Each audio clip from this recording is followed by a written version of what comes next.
Part 7 की शुरुआत वहीं से होती है जहां पिछला एपिसोड खत्म हुआ था। बाची जिया को किस करने जा रहा था तभी उसे कुछ सुनाई देता है। अचानक हमें एक अंधेरी सी जगह दिखाई जाती है जहां किसी को चेन से बांध कर रखा गया था, जिससे बाची परेशान हो जाता है। पर तभी यहाँ पर जिया के डैड मिस्टर सॉन्ग आ जाते हैं, जो काफी साल बाद साउथ अफ्रीका से वापस लौटे थे। तो उन्हें देखकर जिया तो पहले बहुत ही ज्यादा गुस्सा करती है, पर डैड के वापस आने पर वो बहुत खुश भी होती है। तो वो डैड को घर के अंदर ले आती है, जहाँ डैड बाची, जियांग और आली को देखकर पूछते हैं कि इतने सारे लड़के यहाँ पर क्यों हैं। तो जिया बाची को अपना बॉयफ्रेंड बताकर इंट्रोड्यूस करती है और आली और जियांग को दोस्त। अब डैड तो बाची को एक्सेप्ट नहीं कर रहे थे, पर जब डैड को पता चलता है कि बाची बहुत ही अमीर है, तब तो वो तुरंत उनके रिलेशन को एक्सेप्ट कर लेते हैं और सबसे काफी फ्रेंडली भी हो जाते हैं। तो जिया उन्हें बात करने के लिए कहकर अंदर चली जाती है, पर वापस आने पर देखती कि वो सभी तो टल्ली हो गए थे, क्योंकि मिस्टर सॉन्ग ने सभी को ड्रिंक करा दिया था, सिर्फ बाची को छोड़कर। तो वो दोनों मिलकर सबको सुलाने के लिए ले जाते हैं। थोड़ी देर पहले बाची ने जो आवाज सुनी थी वो बाची की ऑब्सेसिव साइड की थी, यानी कि जो एविल बाची था। तो बाची इंसेंस जलाकर खुद के ही मेमोरी में जाता है, जहाँ उसने अपने ऑब्सेसिव साइड को कैद कर रखा था, जिससे हम एविल बाची बुलाएंगे। तो उसे देखकर एविल बाची कहता है कि तुम शाजू को बुलाकर किसी और के प्यार में कैसे पड़ सकते हो। ये कहकर एविल बाची अपने आप को आजाद करने की कोशिश कर रहा था, पर बाची अपनी पावर से उसे कैद करके रखता है। अगले दिन बाची को एक एविल स्पिरिट के बारे में पता चलता है, तो वो उसे मारने के लिए पहुंच जाता है, जहाँ उसके साथ जिया और आली भी जाते हैं, पर बाची उन्हें अंदर नहीं जाने देता और अकेले ही उस एविल स्पिरिट को मार देता है। इस दौरान उसके हाथ में चोट लग गई थी, काफी देर तक वो बाहर नहीं आता, इसलिए जिया उसे देखने के लिए अंदर चली आती है, जहाँ वो उसके हाथ के चोट में एक रुमाल बांध देती है। लेकिन तभी फिर से उसके सर में दर्द होने लगता है, क्योंकि एविल बाजी बाहर आने की कोशिश कर रहा था। इसीलिए बाजी घर आता है, इंसेंस जलाकर फिर से अपनी मेमोरी में आता है, जहाँ एविल बाजी ने अपने आप को चेन से छुड़ा लिया था और बाजी के आते ही वो उस पर हमला कर देता है। पर बाजी के पास ज्यादा पावर था, इसीलिए वो अपने एविल साइड को फिर से कैद कर लेता है। अब उसकी एविल साइड बार बार बाहर आने की कोशिश इसीलिए कर रही थी क्योंकि बाजी जिया के करीब आ रहा था। जिया बाजी के लिए खाना लेकर आती है, पर इंसेंस की वजह से वो बेहोश हो जाती है और बाजी के उस टाइम की मेमोरी में चली जाती है जब बाजी शाजू के साथ खाए में था। तो जिया को यहाँ से पता चल जाता है कि उसकी शक्ल शाजू से मिलती है, इसीलिए उसे लगने लगता है कि बाजी उसे सिर्फ इसीलिए लाइक करता है क्योंकि उसकी शक्ल शाजू से मिलती है। इसीलिए वो जियांग से शाजू के बारे में पूछने के लिए जाती है। तो जियांग उसे शाजू और बाजी के बारे में बता देता है, पर उसे ये भी समझाता है कि शाजू उसकी ऑब्सेशन बन गई थी, जिस वजह से वो एविल बन चुका था। पर ये सब जानने के बाद जिया तो बाजी से अपसेट हो जाती है। तो बाजी उसे मनाने के लिए एक सरप्राइज डेट पर ले जाता है, जहाँ बाजी उसे अपनी सच्ची वाली दिल की फीलिंग बताता है कि वो जिया से सच्चा प्यार करता है और शाजू बस उसका पास्ट थी, जिसमें जिया उसके पास्ट को भुलाकर उसे एक्सेप्ट कर लेती है और दोनों अपनी डेट एंजॉय करते हैं। पर वो जितना ही जिया के करीब आ रहा था, उतना ही उसकी ऑब्सेसिव साइड बाहर आने की कोशिश कर रहा था। इवन बाजी को अपनी एविल साइड सामने दिखाई दे रही थी, इसीलिए बाजी जिया को घर छोड़ देता है और कुछ टाइम के लिए आली के साथ वो जिया का घर छोड़कर अपने होटल में वापस चला आता है, ताकि जिया के करीब होने की वजह से एविल बाजी उस पर हावी ना हो जाए। लेकिन यहाँ आने के बाद भी बाजी बस जिया के बारे में सोच रहा था, इसीलिए एविल बाजी उसे बार बार वार्निंग दे रहा था। इसीलिए वो जिया से काफी दिन तक नहीं मिलता, जिससे एविल साइड बाहर नहीं आता। इसीलिए वो जिया को एक दिन मिलने के लिए बुलाता है, जहाँ दोनों अम्यूजमेंट पार्क में एक अच्छा टाइम बिताते हैं। जिसके बाद वो लोग एक ब्रिज पर जाते हैं, जहाँ जिया उसे बता देती है कि वो उसके मेमोरी में गई थी, जहाँ उसे शाजू के बारे में सब कुछ पता चल गया था। लेकिन तभी बाजी की ऑब्सेसिव साइड फिर से बाहर आने की कोशिश कर रही थी और बाजी के वो सामने दिखाई भी देने लगता है। इसीलिए बाजी जिया को उससे प्रोटेक्ट करने के लिए कह देता है कि मैं तुमसे सिर्फ इसीलिए प्यार करता हूँ क्योंकि तुम शाजू की तरह दिखती हो। सुन जिया बहुत हर्ट होती है, इसलिए उससे ब्रेकअप करके चली आती है। तो बाजी आली से कहकर अपना सारा सामान उसके घर से शिफ्ट करा लेता है। तो जिया बहुत ज्यादा उदास रहने लगी थी, जिससे जियांग समझ जाता है कि जरूर उन दोनों के बीच कुछ हुआ होगा, इसीलिए वो बाजी से बात करने आता है। तो बाजी उसे अपना कंडीशन बता देता है, जिसके साथ उसे अपनी पास्ट भी बताता है कि वो भी एक स्पिरिट हुआ करता था। तो शाजू ने उसे क्योर किया था, जिस दौरान दोनों को प्यार हुआ था। पर जितनी बार वो अपनी तलवार यूज करता था, उसकी एविल साइड बाहर आ जाती थी, क्योंकि उसकी तलवार उसी जेड से बनी थी। पर शाजू के मरने के बाद बाजी ने किसी तरह अपने एविल साइड को अपनी मेमोरी में ही कैद कर दिया। पर जिया के उसके लाइफ में आने के बाद वो अपने एविल साइड को कंट्रोल नहीं कर पा रहा है, क्योंकि उसके एविल साइड पर अभी भी शाजू का ही ऑब्सेशन है। इसीलिए बाजी जियांग की हेल्प मांगता है। इधर जिया को उसका एजेंट कॉल करता है और बताता है कि एक बहुत ही बड़े फिल्म प्रोड्यूसर उससे मिलना चाहते हैं। तो जिया उससे मिलने पहुंच जाती है, जिसका नाम था एलेक्स, जो जिया को अपने अगली फिल्म में लीड रोल ऑफर करता है। वहीं इधर बाजी अपने एविल साइड को कंट्रोल करने के लिए फिर से अपने मेमोरी में जाता है, जहाँ एविल साइड फिर से उसके कैद से आजाद हो गया था। तो यहाँ उन दोनों की फिर से फाइट होती है, जहाँ बाजी अपनी पावर से एविल साइड को दोबारा कैद कर लेता है, क्योंकि वो अपने एविल साइड को मार नहीं सकता जब तक वो खुद ना जाना चाहे।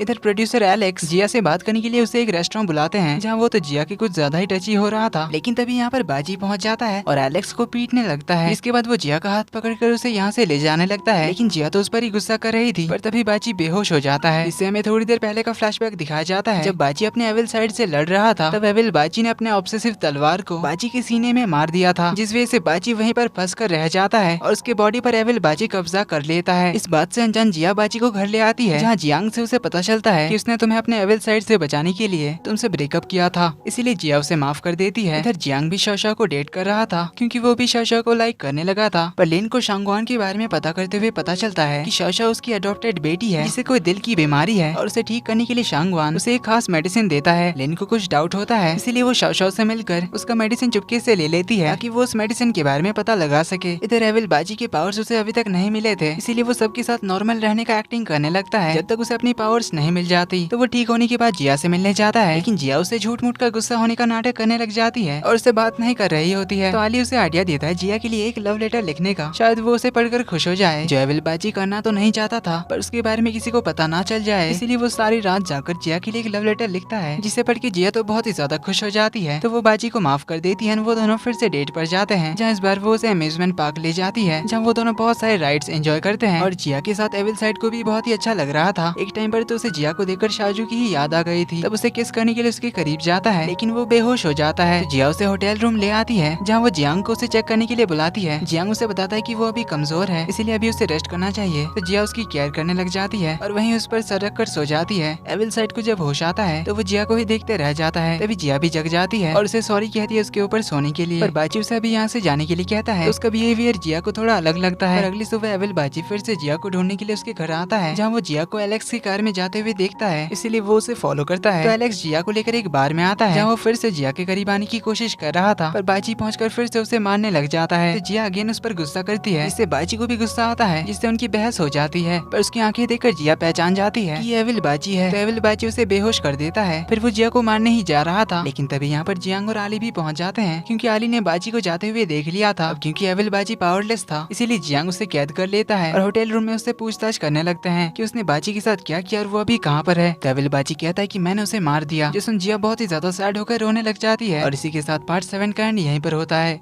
वीडियो पसंद आई तो वीडियो को लाइक कर देना, चैनल पर पहली बार आए तो do subscribe and hit the bell icon. मिलते हैं इस सीरीज के अगले पार्ट में, तब तक के लिए take care and bye bye.